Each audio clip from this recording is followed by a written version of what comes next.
It was so hot that everyone slept outside.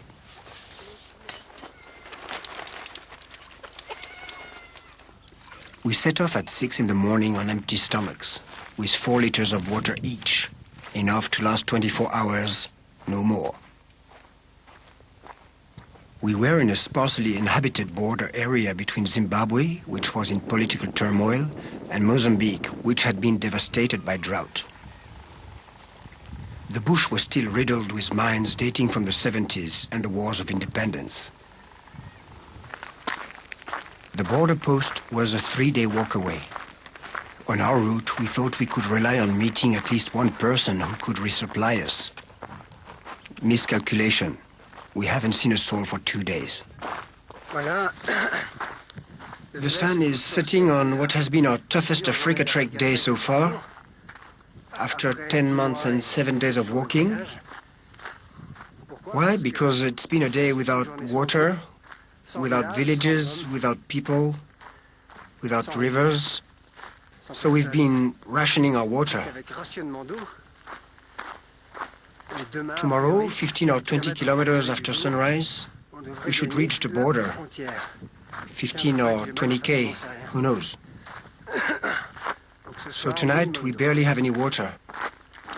And our throats are getting very parched. You okay?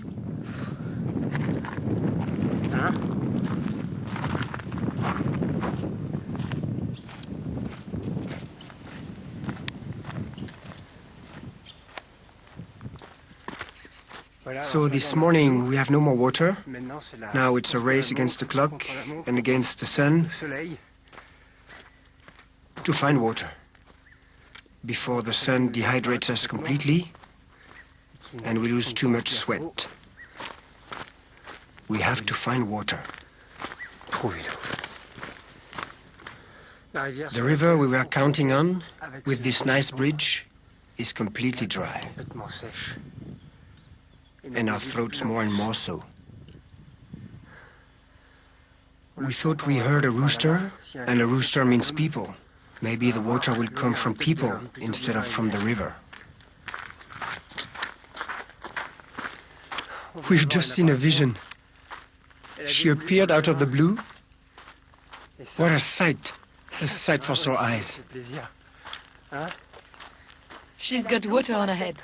Shall we call her? Madame! Moron! Moron!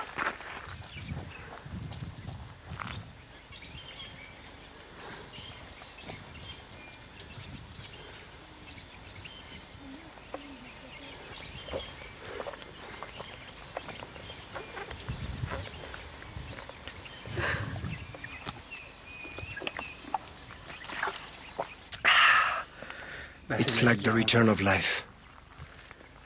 Life returning. Water, it's just crazy.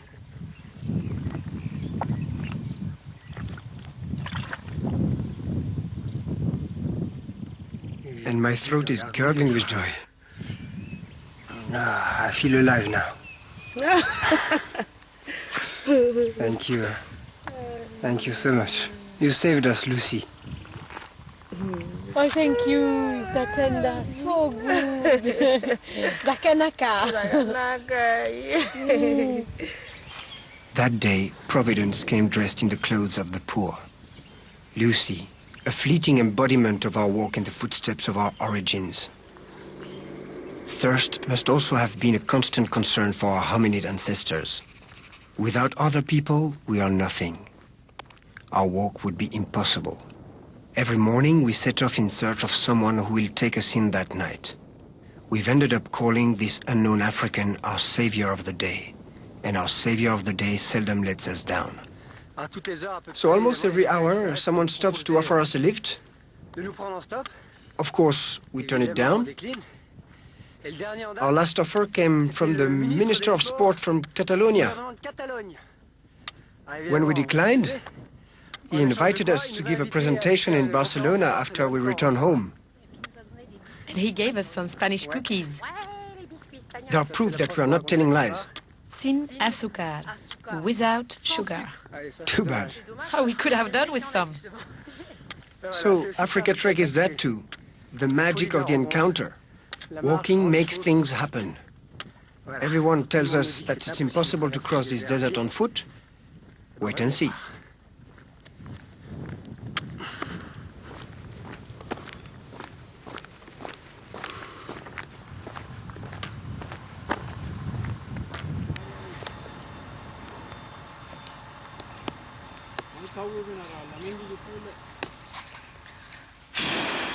Here we are. We are celebrating 11,000 kilometers, not with candles, but with what's around us, sand. A little the stuff. Bravo. I could give you 11,000 kisses. I'm okay with that. That'll keep us going forever. Bravo. The ultimate lens crime. It's terrible, putting sand on your lens. But there's nothing else around.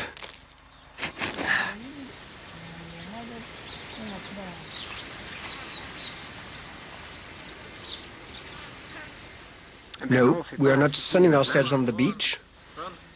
We're at Toshkamen station. And we're waiting for a camel train that should be coming from over there to take us up north to Argin. What is this here? Our main station, like Heathrow Airport. Like Heathrow station. Oh, yeah. Oh. Toshka is the last watering hole before a terrible desert, the Batn el Hajar, which means the womb of stones. Nobody lives within 200 kilometers. Since the time of the pharaohs, hundreds of caravans have disappeared here, swallowed up by dreadful storms. It's impossible to cross this desert alone.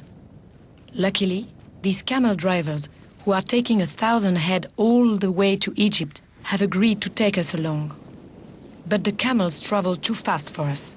In the first and only bending of our walking-only rule, we are forced to get up in the saddle every second hour.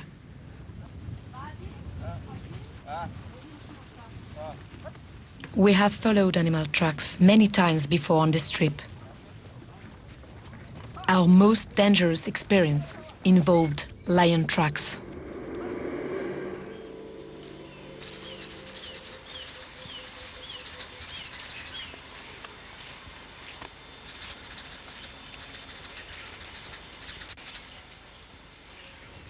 Are these hyena prints? They are going in this direction, and we are going over there, so we're not going to run into them, I hope. But there are lots around. Is the next one a lion? Lion prints are bigger. I hope we are not going to see any. This time it's not a lion, it's a leopard. It's like a big cat. And it's rounder. Well, all this isn't exactly reassuring. Right now we're being chased by a thunderstorm. Yes, and we should speed it up. There's rain in front of us too, look. Yep, we are caught between two thunderstorms. And there isn't a single house or person anywhere. For about 25 kilometers, there hasn't been anybody. That's really good news.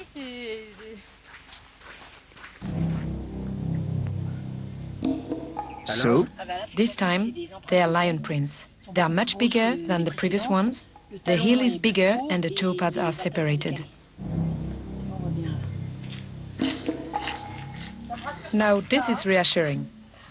It looks like a meeting point. And we are still far away from the village. I don't find it reassuring either, because all we have to defend ourselves with is a stick and some tear gas. That's not going to do much good face to face with a lion. We have our rain capes. We could play the bullfighter. Olé! I can really see you as a lion fighter. Me too.